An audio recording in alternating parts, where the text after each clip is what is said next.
Je souhaite la bienvenue aujourd'hui à notre invité du jour qui s'appelle Tom Cordery. Tom Cordery est un cuisinier français, pâtissier de formation plus exactement, et qui exerce son art parce que la gastronomie c'est un art à la française.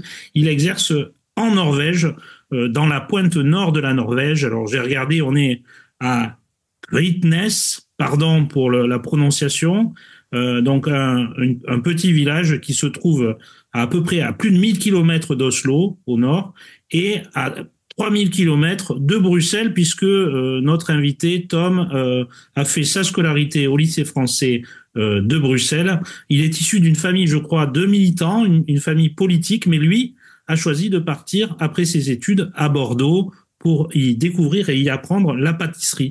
Alors Tom, bonjour. Comment on se retrouve comme ça à travailler au nord de l'Europe, en Norvège, dans ce restaurant gastronomique? Bonjour. Alors déjà, merci beaucoup pour l'invitation. C'est un réel plaisir d'être ici. Alors en fait, moi, donc comme vous l'avez dit, j'ai fait toute ma scolarité en Belgique. Je suis arrivé, j'avais à peu près 3-4 mois en Belgique. J'ai commencé par le système belge et après, j'ai directement été baigné par la culture française à l'étranger. J'ai fait toute ma scolarité du collège au lycée, donc au lycée français à Bruxelles. Ensuite est venu le temps de décider ce que j'allais faire après. Je me suis assez naturellement dirigé vers la cuisine et la pâtisserie, plus spécifiquement. Et j'ai décidé de m'éloigner un peu de la Belgique pour retourner en France, à Bordeaux, où j'ai fait donc 3 ans de scolarité à l'école Ferrandi. Et chaque année, on avait donc un stage différent à faire. Et pour cette troisième année, on a dû aller à l'étranger. Et après plusieurs hésitations sur les destinations, j'ai décidé de me diriger vers la Norvège parce que j'avais flashé sur ce restaurant, donc un peu perdu au milieu de nulle part. Et tout ça, ça m'a vraiment attiré. Donc voilà, c'est comme ça qu'on se retrouve perdu un petit peu au fin fond de la Norvège. Et puis après ce stage, ils m'ont convaincu de rester un petit peu plus longtemps. L'endroit est magnifique, j'ai vu les photos, c'est vrai qu'on est à côté d'un fjord, c'est un coin de nature quasi immaculé. Et comment alors s'organise le choc des cultures, si j'ose dire, entre le cuisinier qui a été formé à cette cuisine française, hein, qui fait partie maintenant du patrimoine immatériel de l'UNESCO depuis une dizaine d'années. On considère que le repas gastronomique à la française fait partie intégrante de la culture de notre pays. Et comment vous arrivez, vous acclimatez votre cuisine française à la cuisine norvégienne? Comment se fait le mariage entre ces deux cuisines? En réalité, c'est pas vraiment compliqué puisque je pense que dans toutes les cuisines un peu modernes qu'on retrouve maintenant, on a des traceurs de la cuisine française, donc ça va être beaucoup sur les techniques justement. Donc c'est ce que nous on apprend principalement à l'école.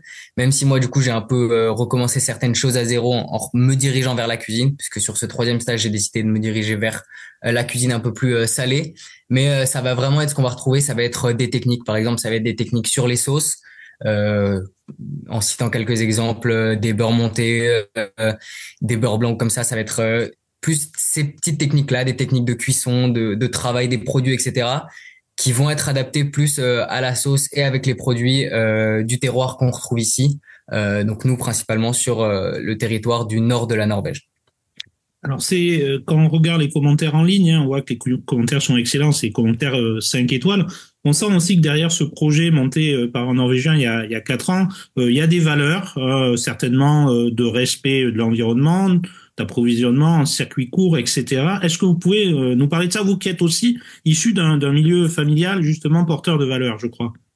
Bien sûr, évidemment. Donc le restaurant a été créé par Halvard Ellingsen, donc qui est un Norvégien, qui lui est pour le coup originaire donc de ce petit village au fin fond de la Norvège. Et donc quand il a racheté cette ferme il y a 5 ans, il s'est rendu compte que c'était la ferme de son arrière-arrière-grand-père. Et du coup, voilà, c'était des petites coïncidences comme ça. Et lui a vraiment monté une ferme au départ qui a accueilli un restaurant. Donc on est vraiment sur un circuit ultra court. On travaille à 80% les produits de la ferme. Rien que ce matin, on récupérait les veaux de la ferme pour les travailler. Donc, on va vraiment être sur le circuit le plus court possible. Et pour le reste des produits, donc tout ce qu'on ne peut pas avoir à portée de main, on va essayer de justement s'écarter un petit peu sans dépasser le cercle polaire. Donc, ça va rester sur des distances qui sont quand même relativement courtes. Je trouve que c'est important.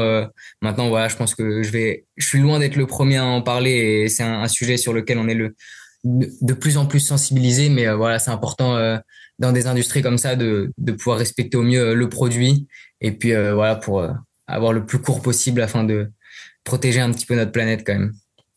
Alors quand on est sur le créneau de la gastronomie, de la haute cuisine, en fait, il y a, c'est vrai, une concurrence quasi mondiale parce que quand on lit les livres, les guides, pardon, comme le guide Michelin, on voit que maintenant les étoilés sont répartis dans le monde entier. Alors, je crois qu'il y a justement cette quête de notoriété gastronomique que pour l'instant les inspecteurs du Michelin sont pas venus, mais qu'il y a d'autres guides locaux, je crois, où vous avez obtenu une première consécration. Est-ce que vous pouvez Oui, nous bien parler sûr, de ça? évidemment. Ouais, donc on a non, en tout cas, on ne pense pas avoir reçu encore la visite du Michelin. On s'en cache pas. Voilà, c'est un objectif à terme, c'est de pouvoir décrocher cette étoile. Mais déjà au niveau plus local, même national, en Norvège, on a déjà récupéré quelques prix. Récemment, on a eu pour la deuxième année consécutive le Matprisen, qui est un des prix un prix culinaire en Norvège où on a récupéré le premier prix.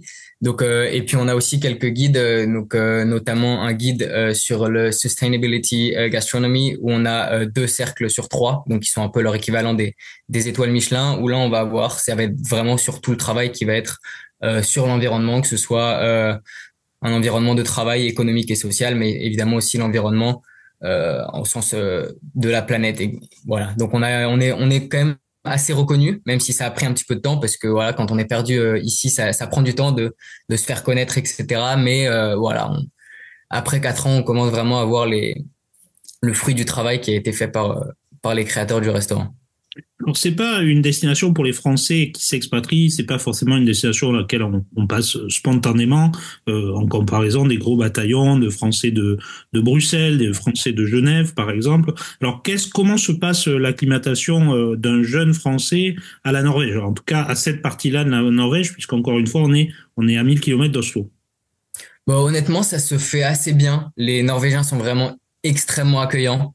Ils accueillent vraiment tout le monde à bras ouverts. Moi, j'ai été accueilli, je me suis intégré super facilement dans cet environnement. Voilà, même après pour les niveaux plus techniques, les démarches sont pas horribles. Donc c'est vraiment un pays super accueillant pour n'importe qui veut venir travailler. Voilà, la vie est peut-être un petit peu plus chère, mais bon, c'est des choix qu'il faut faire.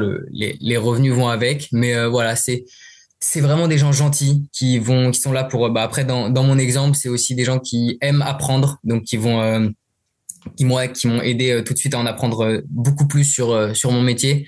Voilà, donc c'est des gens chaleureux, une ambiance vraiment familiale, je trouve, dans l'accueil qu'ils m'ont fait.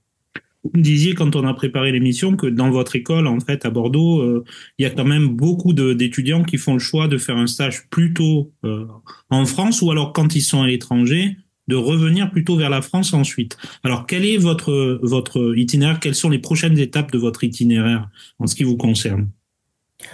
En ce qui me concerne, tout est pas tracé encore. Moi, j'en ai encore au moins jusqu'à fin août ici en Norvège.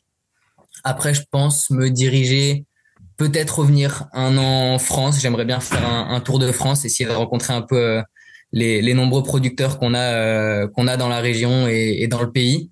Et après, je me ferme honnêtement aucune porte. Je pense que c'est comme pas mal des amis que j'ai à l'école qui reviennent temporairement en France au moins quelques années, parce que quand on a une date limite pour un stage, bah c'est assez naturel de revenir directement après.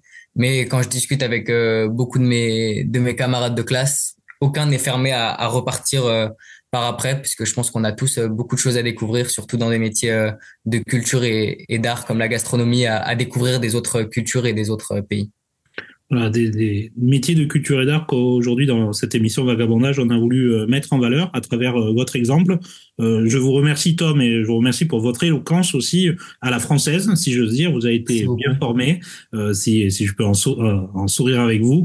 Et je souhaite, vous et vos camarades de classe, le meilleur pour aller porter peut-être le meilleur de la cuisine française, le meilleur de la gastronomie française dans d'autres pays, vers d'autres horizons. Donc, à bientôt, Tom.